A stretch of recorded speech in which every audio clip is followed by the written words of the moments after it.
विश्व पृथ्वी दिवस कब मनाया जाता है? आसान सा क्वेश्चन है, बहुत बार आपने पढ़ा होगा। जल्दी बताओ, विश्व पृथ्वी दिवस कब मनाया जाता है? तो विश्व पृथ्वी दिवस प्रत्येक वर्ष हम लोग 22 अप्रैल को मनाते हैं। ठीक है, कब मनाते हैं? 22 अप्रैल को। अगला क्वेश्चन है, राज्यसभा में विपक्ष के प्रथम नेता कौन थे? राज्यसभा में विपक्ष के प्रथम नेता, चलिए बताओ, राज्यसभा में विपक्ष के प्रथम नेता कौन थे? ये थे कमलापति त्रिपाठी। क्या नाम था इनका? इनका नाम था कमलापति त्रिपाठी। ठीक है, अब यहाँ पे आपको थोड़ा बहुत कंफ्यूजन हो सकता है, तो इसको क्लियर कर लेना जरूरी है। देखो, एक्चुअली में राज्यसभा में जो विपक्ष का नेता है, ये पद ही क्रिएट हुआ 1977 में। कब क्रिएट हुआ? 1977 में। इससे पहले इस नाम का कोई पद नहीं था। ठीक है, इससे पहले 69 तक तो राज्यसभा में विपक्ष में कोई नेता हुआ ही नहीं। 69 में हुआ, लेकिन 69 में हुआ, इसको हम लोग बोलते थे leader of party in opposition. मतलब जो अपोजिशन में पार्टी है उसका एक लीडर हुआ करता था, उसको कोई फैसिलिटी वगैरह नहीं मिलता था। ठीक है, तो ये 69 से लेकर 77 तक चला, लेकिन ऑफिशियली अनाउंस हुआ, यानी ऑफिशियली पद क्रिएट हुआ विपक्ष के नेता के रूप में ये 1977 में, और 1977 में कमलापति त्रिपाठी पहले बने थे। ठीक है, और अगर आपसे पूछ लिया जाए, अगर कमलापति त्रिपाठी नहीं रहे और फिर भी जो मैंने अभी बताया, जैसे leader of party in opposition, ये अगर पूछ लिया जाए कि कौन बने पहले, तो एसएन मिश्रन, ठीक है, सॉरी एसएन मिश्रा। ठीक है, तो एसएन मिश्रा ये इस नाम से एक शख्स हुए, वो बने थे 1969 में। ठीक है, अगला क्वेश्चन है, ड्रिबल शब्द किस खेल से संबंधित है? ड्रिबल शब्द किस खेल से संबंधित है? जल्दी बताओ, ड्रिबल शब्द किस खेल से संबंधित है? तो ड्रिबल शब्द जिसने हॉकी बोला वो भी सही है, और जिसने फुटबॉल बोला वो भी सही है। ठीक है, तो ड्रिबल शब्द दो खेलों से संबंधित है, हॉकी और फुटबॉल। अगला क्वेश्चन है, खाने का सोडा का रासायनिक नाम क्या है? खाने के सोडा का रासायनिक नाम क्या है? खाने के सोडा का रासायनिक नाम, तो यह है सोडियम, क्या है? Sodium bicarbonate. क्या है? Sodium bicarbonate. ठीक है, और इसका रासायनिक सूत्र क्या है? जो सोडियम बाइकार्बोनेट है, इसको हम लोग किस तरह से लिखते हैं? इसको हम लोग लिखते हैं NaHCO3।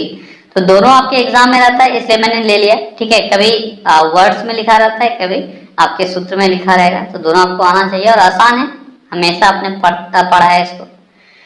अगला क्वेश्चन है, स्विट्जरलैंड की राजधानी कहाँ है? स्विट्जरलैंड की राजधानी कहाँ है? तो स्विट्जरलैंड की राजधानी है बर्न। कहाँ है स्विट्जरलैंड की राजधानी? बर्न। अगला क्वेश्चन है, अबुल फजल किसके दरबार में रहता था? अबुल फजल किसके दरबार में रहता था? तो अबुल फजल अकबर के दरबार में रहता था। किसके दरबार में? अकबर के दरबार में रहता था अबुल फजल। अगला क्वेश्चन है, फेरिक ऑक्साइड में लोहे की संयोजकता कितनी होती है? अच्छा क्वेश्चन है, जल्दी बताओ, फेरिक ऑक्साइड में लोहे की संयोजकता कितनी होती है? अगर आपको फेरिक ऑक्साइड का जो फॉर्मूला होता है, अगर वो आता है तो आप इसको आसानी से कर पाओगे। तो लोहे की संयोजकता जो है वह होता है +3। ठीक है, एक्चुअली में फेरिक ऑक्साइड को हम लोग किस तरह से लिखते हैं? फेरिक ऑक्साइड को हम लोग लिखते हैं Fe2O3। ठीक है, Fe2O3। यहीं पे अगर हम लोग ऑक्साइड फेरिक ऑक्साइड में लोहे की संयोजकता का बात करेंगे, तो लोहे की संयोजकता यहाँ पे क्या है? लोहे की संयोजकता है, यहाँ से आप उठा लोगे तो ये हो जाएगा लोहे का संयोजकता, यानी +3। और वहीं पे अगर ऑक्सीजन का संयोजकता पूछा जाता है तो आप इस 2 को उठाओगे, ठीक है, और ये हो जाएगा -2। तो ऑक्सीजन का अगर पूछा जाता तो -2, और आयन का अगर पूछा गया तो +3। ठीक है, ये दोनों को इंटरचेंज करके आप लिख सकते हो। ठीक है, तो ये है दोनों की संयोजकता।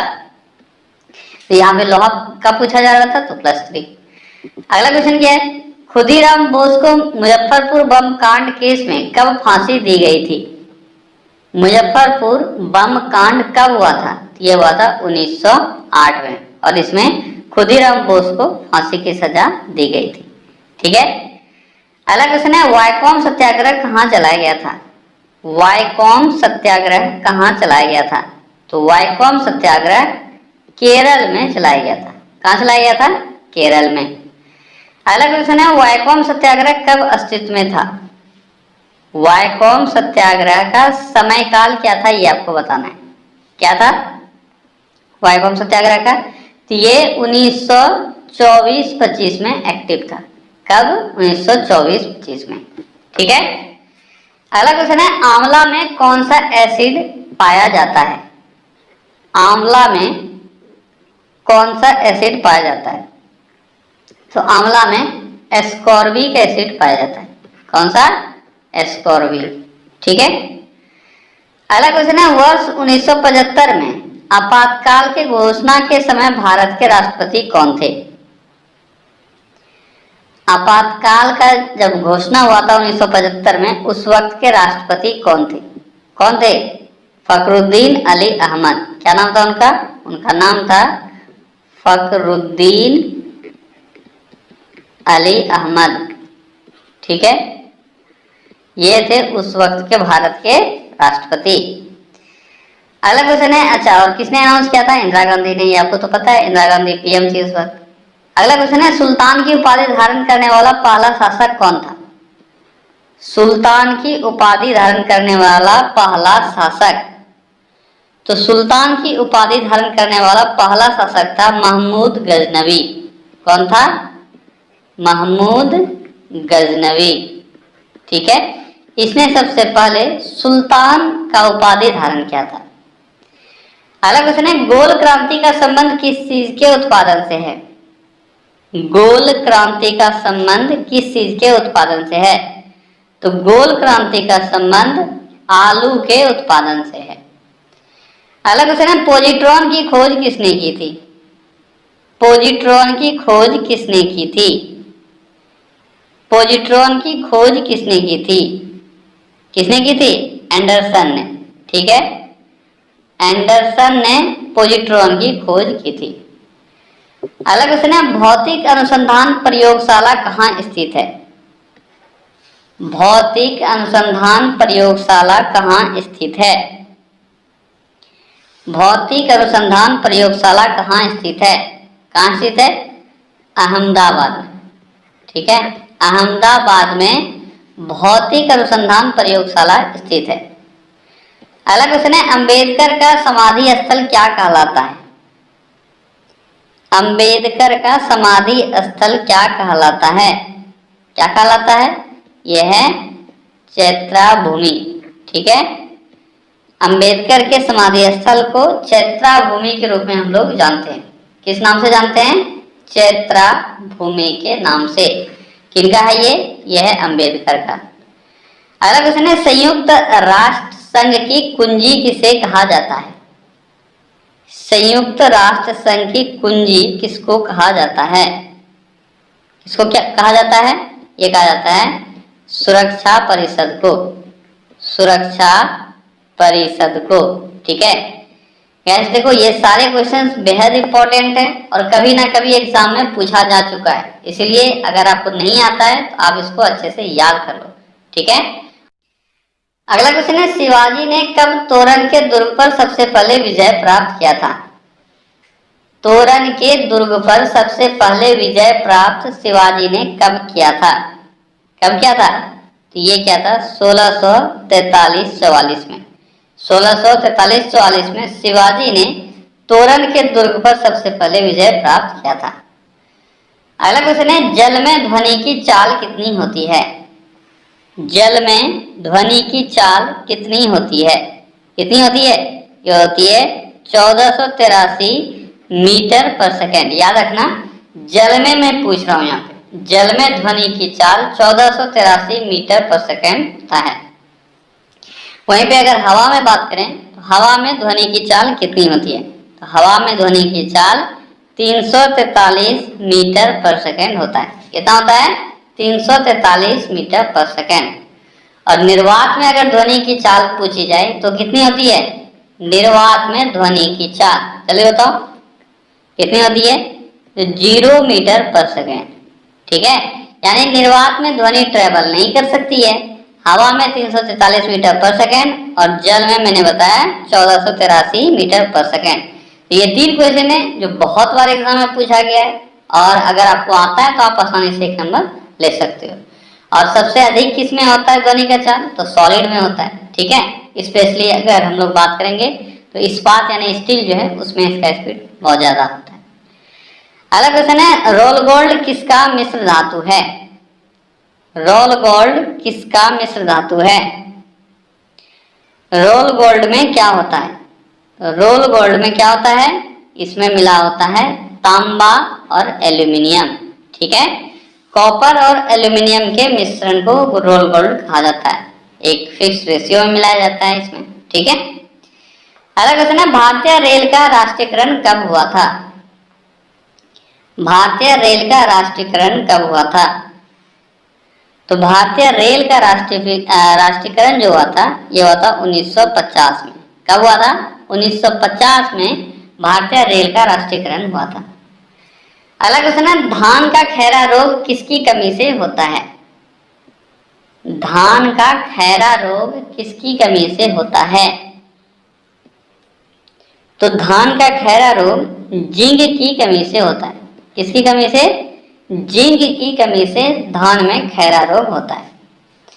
अगला क्वेश्चन है, काव्य मीमांसा के लेखक कौन है? काव्य मीमांसा के लेखक कौन है? तो काव्य मीमांसा के लेखक हैं राजशेखर। कौन है? राजशेखर। राजशेखर ने लिखा है काव्य मीमांसा। अगला क्वेश्चन है, आर्थिक नियोजन विषय किस सूची का है? आर्थिक नियोजन विषय किस सूची का है? किस सूची का है? समवर्ती सूची का है। किस सूची का है? समवर्ती सूची का है आर्थिक नियोजन विषय। अगला क्वेश्चन है, पूर्वोत्तर रेलवे का मुख्यालय कहाँ है? पूर्वोत्तर रेलवे का मुख्यालय कहाँ है? तो पूर्वोत्तर रेलवे का मुख्यालय है गोरखपुर। ठीक है, कहाँ है? गोरखपुर है पूर्वोत्तर रेलवे का मुख्यालय। अगला क्वेश्चन है, वेल्डिंग में प्रयुक्त होने वाला गैस कौन सा है? वेल्डिंग में कौन सा गैस का प्रयोग होता है? बहुत बार मैंने पढ़ा है, जल्दी बताओ कौन सा गैस है वो गैस है एसिटिलीन। ठीक है, एसिटिलीन गैस का प्रयोग होता है वेल्डिंग में। अगला क्वेश्चन है, युगांडा की राजधानी कहाँ है? युगांडा की राजधानी कहाँ है? युगांडा की राजधानी है कंपाला। कहाँ है युगांडा की राजधानी? कंपाला। अगला क्वेश्चन है, अक्रिया गैस के खोजकर्ता कौन थे? अक्रिया गैस यानी इनर्ट गैसेस जो हैं उसके खोजकर्ता कौन थे? कौन थे उसके खोजकर्ता? उसके खोजकर्ता थे रैमजे, डब्ल्यू रैमजे। ठीक है, डब्ल्यू रैमजे ने उसकी खोज की थी। किसकी? अक्रिया गैस की। ठीक है, अगला क्वेश्चन है, फाइबर ऑप्टिक्स का निर्माण किसने किया था? फाइबर ऑप्टिक्स का निर्माण किसने किया था? फाइबर ऑप्टिक्स का निर्माण किसने किया था? तो फाइबर ऑप्टिक्स का निर्माण नरिंदर कंपानी ने किया था। किसने? नरिंदर। ठीक है, इसका नाम याद रखना, नरिंदर कंपानी या कपानी। नरिंदर कपानी ने फाइबर ऑप्टिक्स का खोज किया था। ठीक है, अगला क्वेश्चन है, फाइबर ऑप्टिक्स का निर्माण सर्वप्रथम कब हुआ था? तो नरिंदर कपानी ने जो फाइबर ऑप्टिक्स की खोज की थी सफलतापूर्वक, यह सबसे पहले कब इन्होंने आविष्कार किया था? तो यह है 1955 में। ठीक है, 1955-56 में इसकी खोज हुई थी। अगला क्वेश्चन है, ब्लैक फॉरेस्ट कहाँ स्थित है? ब्लैक फॉरेस्ट कहाँ स्थित है? ब्लैक फॉरेस्ट कहाँ स्थित है? तो ब्लैक फॉरेस्ट जर्मनी में स्थित है। अगला क्वेश्चन है, परमाणु ऊर्जा आयोग का गठन कब हुआ था? परमाणु ऊर्जा आयोग का गठन कब हुआ था? तो परमाणु ऊर्जा आयोग का गठन 10 अगस्त 1948 को हुआ था। ठीक है। अगला क्वेश्चन है, परमाणु ऊर्जा आयोग का हेडक्वार्टर कहाँ है? परमाणु ऊर्जा आयोग का हेडक्वार्टर, देखो दो जगह है जिसमें आपको कंफ्यूजन होता है, नई दिल्ली और मुंबई। तो जल्दी बताओ, परमाणु ऊर्जा आयोग का हेडक्वार्टर कहाँ है? यह है मुंबई में। ठीक है। अगला क्वेश्चन क्या है? अगला क्वेश्चन है, माई म्यूजिक माई लाइफ पुस्तक के लेखक कौन है? यह भी मैंने आपको पढ़ा रखा है। माई म्यूजिक माई लाइफ कौन है इस पुस्तक के लेखक? तो पंडित रविशंकर। ठीक है, पंडित रविशंकर हैं इस पुस्तक के लेखक। अगला क्वेश्चन है, स्वतंत्र भारत के प्रथम वित्त मंत्री कौन थे? ध्यान से देखो, स्वतंत्र भारत आपसे पूछा जा रहा है। स्वतंत्र भारत के प्रथम वित्त मंत्री कौन थे? कौन थे? जॉन मथाई। क्या नाम था इनका? जॉन मथाई। ये थे स्वतंत्र भारत के प्रथम वित्त मंत्री। अगला क्वेश्चन है, बैक्टीरिया की खोज किसने की थी? बैक्टीरिया की खोज किसने की थी? तो बैक्टीरिया की खोज लुएन हॉक के द्वारा किया गया था। किसके द्वारा? लुएन हॉक के द्वारा। अगला क्वेश्चन है, बुडापेस्ट किस नदी के तट पर बसा है? बुडापेस्ट किस नदी के तट पर बसा है? तो बुडापेस्ट डैन्यूब नदी के तट पर बसा है। अगला क्वेश्चन है, भारत का सबसे प्राचीन संगीत यंत्र कौन सा है? यानी म्यूजिकल इंस्ट्रूमेंट जो सबसे पुराना है, कौन सा है? वह है वीणा। ठीक है। अगला क्वेश्चन है, कला की बंगाल शैली का अग्रदूत किसे माना जाता है? कला की बंगाल शैली का अग्रदूत, कला की बंगाल शैली का अग्रदूत किसको माना जाता है? अविंद्रनाथ ठाकुर को। किसको? अविंद्रनाथ ठाकुर को बंगाल शैली जो कला है उसके अग्रदूत ये माने जाते हैं। अगला क्वेश्चन है, कंप्यूटर साक्षरता दिवस कब मनाया जाता है? कंप्यूटर साक्षरता दिवस कब मनाया जाता है? तो कंप्यूटर साक्षरता दिवस प्रत्येक वर्ष हम लोग 2 दिसंबर को मनाते हैं। ठीक है। अगला क्वेश्चन है, आरडीएक्स का अन्य नाम क्या है? बहुत ही अच्छा क्वेश्चन है, जल्दी बताओ, आरडीएक्स का दूसरा नाम क्या क्या है? तो आरडीएक्स का देखो 2-3 नाम मैं बता रहा हूं, इसको याद रखना। ठीक है। आरडीएक्स को T4 के नाम से भी जाना जाता है। और क्या नाम इसका? और है साइक्लोनाइट। ठीक है, साइक्लोनाइट। इसको ध्यान से कहीं नोट डाउन कर लेना, एग्जाम पॉइंट ऑफ व्यू से इंपॉर्टेंट है, आपको कुछ भी मिल सकता है। तो क्या मैंने बताया? T4 साइक्लोनाइट और एक और नाम है हेक्सोजेन। हेक्सोजेन। ठीक है। तो ये 3 नाम है जिस नाम से इसको जाना जा सकता है। क्या क्या मैंने बताया? T4, साइक्लोनाइट और हेक्सोजेन, ये 3 नाम है आरडीएक्स का। ठीक है। अगला क्वेश्चन है, आरडीएक्स का फुल फॉर्म क्या होता है? आरडीएक्स का फुल फॉर्म क्या होता है? तो देखो, आरडीएक्स का फुल फॉर्म भी अगर हम लोग बात करेंगे तो 2 फुल फॉर्म आपको एग्जाम में मिल सकता है, तो आपको कंफ्यूजन होना लाजमी है। आपने एक फुल फॉर्म पढ़ा है, वो है रिसर्च एंड डेवलप्ड एक्सप्लोसिव। क्या है? Research and developed explosive. ठीक है, एक तो ये फुल फॉर्म हो गया रिसर्च एंड डेवलप्ड एक्सप्लोसिव, तो इसको हम लोग आरडीएक्स बोलते हैं। ठीक है। लेकिन दूसरा एक और है, रॉयल डेमोलिशन एक्सप्लोसिव। एक्चुअल में इसका डेफिनेशन यही था। क्या है? Royal demolition explosive. ठीक है।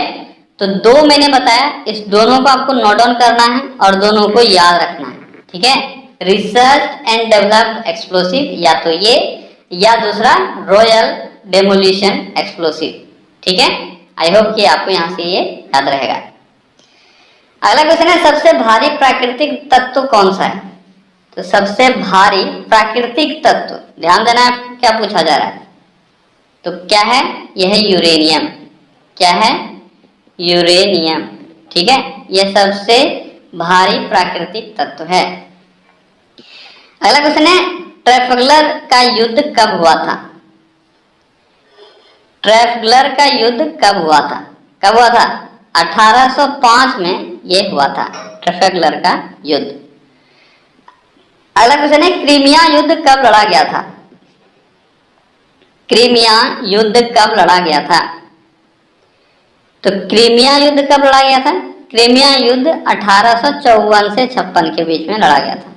1854 से 56 के बीच में। ठीक है, अगला क्वेश्चन है, वर्साई की संधि कब हुई थी? वर्साई की संधि कब हुई थी? तो वर्साई की संधि 1919 में हुई थी, जिससे आपका पहला वर्ल्ड वॉर जो है खत्म हुआ था। ठीक है, तो ओके गाइस, तो ये था आज का टॉप 50 क्वेश्चन। आई होप कि आपको शेयर अच्छा लगा होगा, आपने कुछ जरूर सीखा होगा। चलिए कल फिर से मिलते हैं अगले सेशन में। Till then take care, bye bye.